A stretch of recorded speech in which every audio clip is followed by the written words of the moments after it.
All right, I'm going to answer the delicious question for you of how to make braised lamb shanks. A long historical preparation that is clearly goes back at least 225 years. That's codified and written in books, especially by the French, of course. But it goes back even further than that. The interesting thing about braised lamb shanks is after 225 years, no one has really improved upon what they were doing back then either. And I'm not, that's for sure. I'm strictly inheriting the information from one generation to the other for the last couple of centuries. So none of this is my cooking. This is old world, traditional, conservative, if you want to call it, French cooking. So today in front of me I have two foreshanks of lamb. They are the lower parts of the legs, the calves, if you will, and they are the forelegs. Now you have your back legs lamb shanks and you have your forelegs. The back legs ones are twice the size, typically, of the ones for the forelegs. These I bought in a local supermarket here, and this is what most of the local supermarkets around the U.S. sell. Once in a while you might find hind lamb shanks, and if you do, buy them. They'll cost twice as much because they weigh twice as much. So we're going to start off by getting the lamb browned and the vegetables that are going into it browned. So in the case of the two lamb shanks, these are about a pound a piece, 3/4 of a pound, that's it, okay?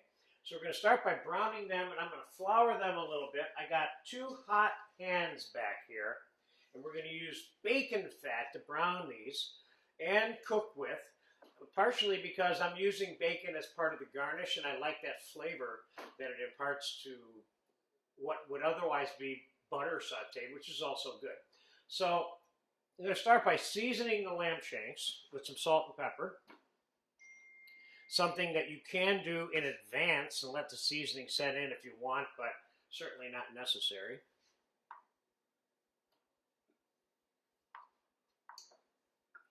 And we are going to give them a little flour. Now keep in mind, I'm going to show you a good basic way of doing this. You don't have to saute the lamb shanks, and you don't have to flour them. You can roast them in the oven until they're brown in advance of braising them. Or you can roll them around on a grill in advance of braising them. I'm choosing to do flouring them and sauteing them a little bit because it's a very traditional way to brown them in preparation for the braising. Oftentimes, and in this particular case as well, braising sometimes will include a slight or short sauteing or browning process of the things that are going to be braised. So we're going to get these in there, and we are going to get the celery, carrots, and onions. I got about 3 cups, large cut, with some bay leaves. So we're going to cook this in some bacon fat as well. And I have a hot pan back there. There's a couple of tablespoons of bacon fat, and there is the mirepoix.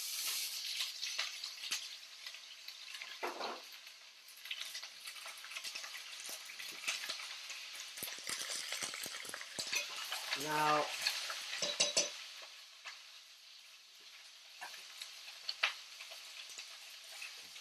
these can be browned a little bit more. Now I have bay leaves in with the mirepoix, and now I'm going to add some dried leaf thyme and some dried rosemary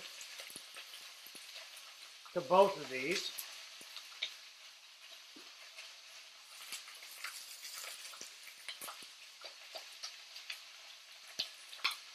So I want to define braising for you for a second while these are browning.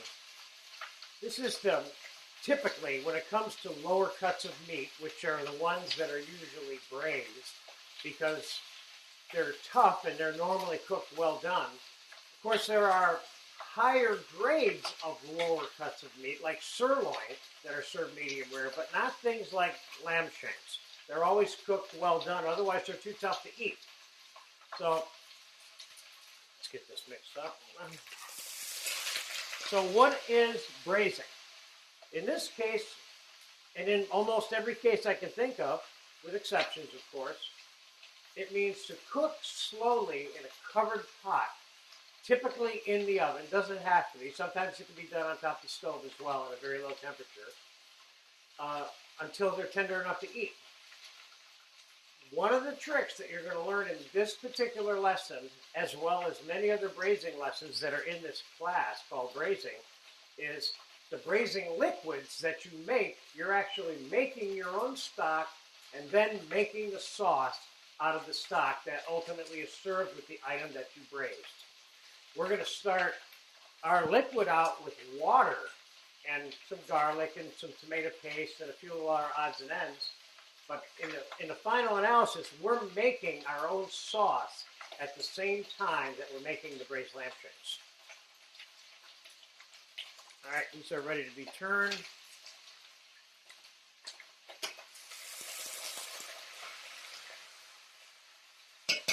We're getting close here. Now,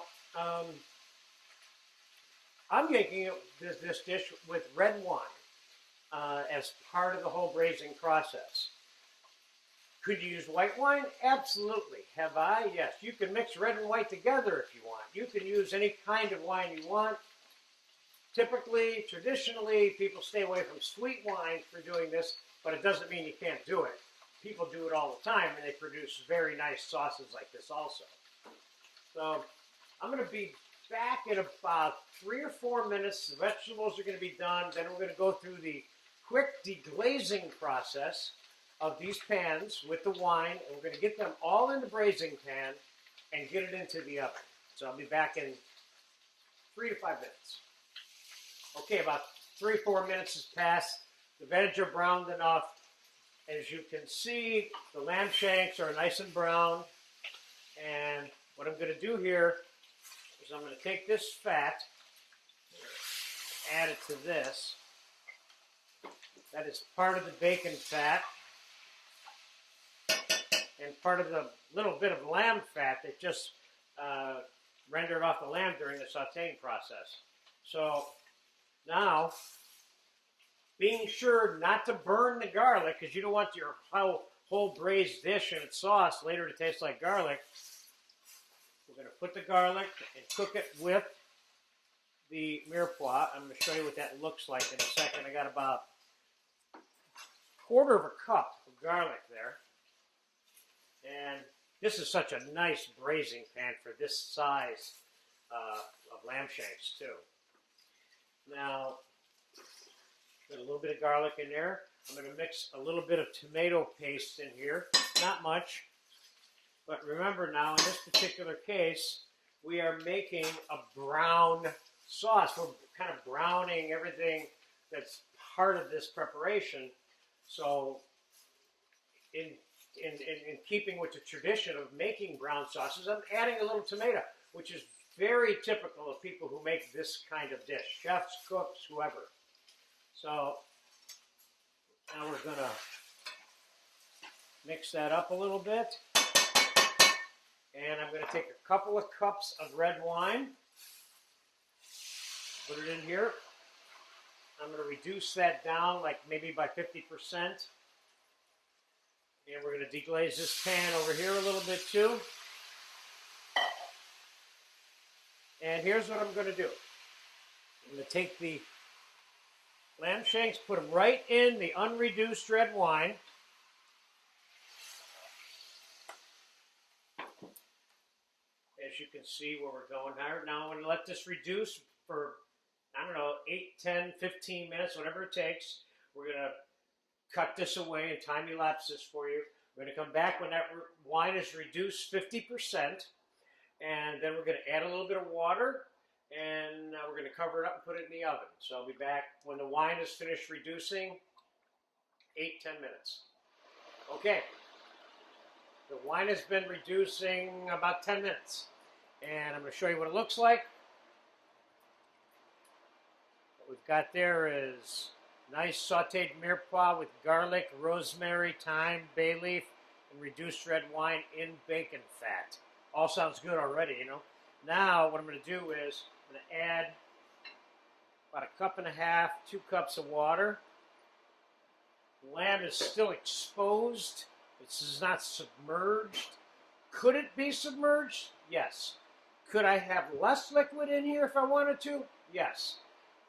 What's only relevant in terms of the final analysis of how much liquid should be in here is you need enough liquid in here to have and create continued moisture throughout the cooking process. This is no longer a browning process. This is now a crock-potish kind of thing inside of an oven, if you will, you know? So my point that I wanted to make about the amount of liquid, more importantly, is that all that's truly important is that in the final analysis, when we make the sauce that's going to come out of this braising liquid later, 3-4 hours from now, after these are cooked and we're ready to do that, that we reduce that sauce to the right amount of flavor and texture that we need and want to serve with the lamb shank. So it doesn't matter if there's a lot of liquid in there, because we'll reduce it down. And if there's not too much liquid, we need more. We'll add some water to reconstitute the fact that it wasn't diluted enough, if you will, to use as a braising liquid and then to complete as the sauce. So I'm going to put a lid on this. It's going in a 325 oven. Now you can cook this at 275 if you want, or you can cook it at 375. I'd like to cook it right around 300 to 325. Cook it slow, unless you're in a hurry. God forbid, you don't want that, but you can do it. All right, so I'm going to get the lid on this braising pan, and we are going to pop it in the oven, and then I'm going to disappear with this lamb in the oven for 2 or 3 hours before we come back to continue this video. So this is a very long time-elapsed shot, okay? Will I check on the lamb once every half an hour or so? Yes. But I'm not going to get a lot of evaporation of the liquid because I'm in a sealed container, which is part of what this process includes, okay? The great thing about this particular kitchen is, especially in the context of the entire braising class, which includes another 12 to 15 things besides this is all being done in a really nice, normal, regular, average kind of home kitchen. And I like that because I always say the best cooking and the best meal that you will ever have will be at somebody's house, not out at a restaurant. I guess that's subject to your opinion. All right, I'll be back in a couple hours, give or take, and I'll let you know how long, okay? All right. Okay, back with the lamb shanks exactly 3 hours later. The only thing I did with these lamb shanks was I looked at them 3 times. One time, which is the last time I looked at them, I just turned them over. Didn't have to, but I just do it because then they're kind of equally laying in the juice. They're cooking the same regardless whether they're in the juice or not once they're in that sealed pot, okay? So here's the plan here now. So pay attention, if you will, because this is probably going to be a long video. What I'm going to try to do here is show you the completed version that is what I would call the home-style version of this, and then I'm going to give you a more refined version of the same lamb. So we have 2 lamb shanks in the oven. I'm going to put one on this plate and one on this plate, and we're going to do them a little bit differently. But some things are exactly the same. They were all browned. They all have the same flavor in the sauce. They were all cooked at the same amount of time. So the actual braising process itself, minus the refinement of the finished braising liquid into a sauce, which is what we're going to do for this one, but not for this one, they're exactly the same other than that. So let's pull the pan out and take a peek.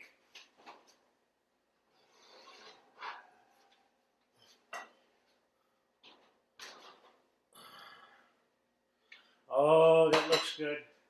I like the way that looks. This is tender enough to eat. Very tender enough to eat. So, here's how we're going to start this out. We're going to take one lamb, and we're going to put it on this plate. And that's going to be our little country version of the lamb. And we're going to take one of these shanks and put it on this plate. Now, the country version. Right here, you have a finished, delicious piece of meat right here. Now, I'm going to take the vegetables that are part of this whole braising process with the mixed garlic and the little herbs and spices that I had in there, minus the bay leaves, and I'm going to put it over the top. Now, these vegetables are good, but they are stock-logged. They are, traditionally, I would consider them to be overcooked, and they have no color. But they're still good. And making a version of this dish with some rice that you made on the side, or some noodles tossed in cheese that you made on the side, or whatever, some boiled potatoes, which is what I'm going to end up adding to this one, you've got yourself a done braised lamb shank, very home style, country style. And all you'd have to do is take some of the sauce, being careful not to get some of the fat on there at this point, ladle it over the top, sprinkle some chopped parsley on there. That's probably the fanciest part of this. And that is a country home style, probably the easiest and fastest version of how to make what we're making here today, okay? Now I'm going to proceed to go to some of the things that I want to do to this one to show you what might or could be different, okay? I'm not saying at any point here that any one of these is better than the other one, because they're both very good.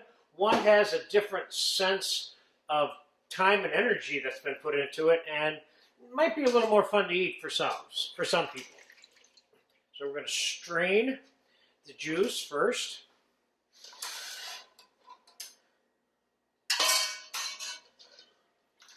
We're going to throw these stock-logged, overcooked vegetables away. Let's get this out of our face. And now we're going to take some of this strained sauce, nice and almost sauce. It's in between juice and sauce right now. It's kind of like a very light sauce. So what I've got here is I've got another hot pan that I'm going to put some whole garlic cloves that are roasted into. I'm going to put some bacon lardoons in here, which I made earlier. This is where I got the bacon fat to saute the lamb shanks in originally. I've got some whole roasted shallots. Oh, let's put 3 of them in there. And I've got some sauteed quartered mushroom pieces. Keep in mind that there is a lesson for the roast garlic, the bacon lardoons, and the roasted shallots in the skills section. So I'm going to take some of this, add it to this. The sauce is reducing. It's been strained. It's a little cleaner looking.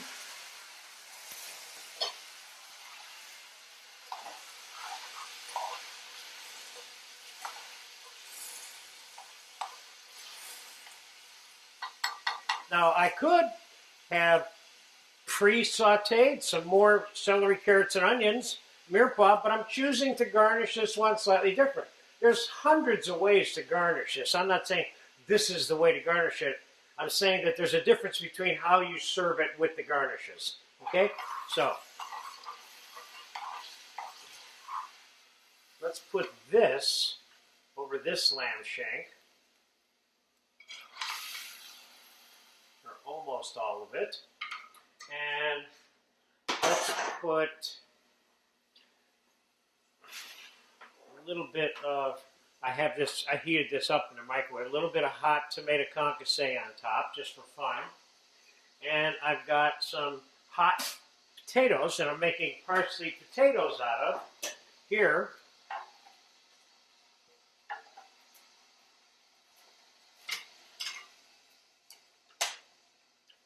So, we have a lesson for the parsley potatoes. So I'm going to toss the potatoes in melted butter.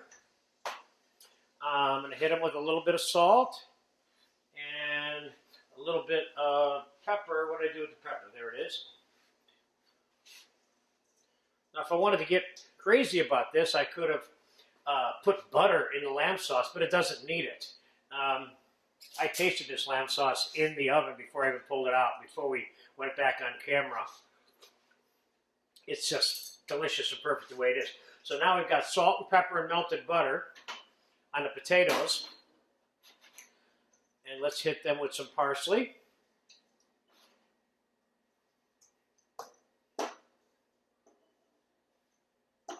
Now you've got some little parsley potatoes with this. Also, and there you kind of have it. This is don't worry about wasting this sauce, because we're not. You can put this sauce in and around anything. And I could have taken the time to reduce all of this sauce and make it more concentrated to split between both of these, and in which case I would have had just the right amount of sauce, because I got about a cup of sauce left here. So here's a little bit more, slightly more sexier, if you will, braised lamb shank. And here's a real nice down-home country version. They both taste really good. This one's got a few more different textures and flavors sprinkled around it to make it a little more fancy. This is a very significant demonstration in this particular braising class, because of all of the many braised lower cuts of meat, many of which are in this particular class. There's different lessons that involve doing the same thing like this, like I did with these lamb shanks, only to other pieces of meat. This is a very good example that embodies two different ways you can go with the same thing and end up with a different product. Like if you went to one restaurant, they'd probably charge you $15 for this. You go to a restaurant down the street, they'll charge you $25 for this. But that's because this has more sex appeal, if you will. So there you have it, a good version of braised lamb shanks, country style, and a little bit of Chef John Terzak style over here. And either one you want, you're going to eat them, you're going to love them, okay? So there it is, braised lamb shanks.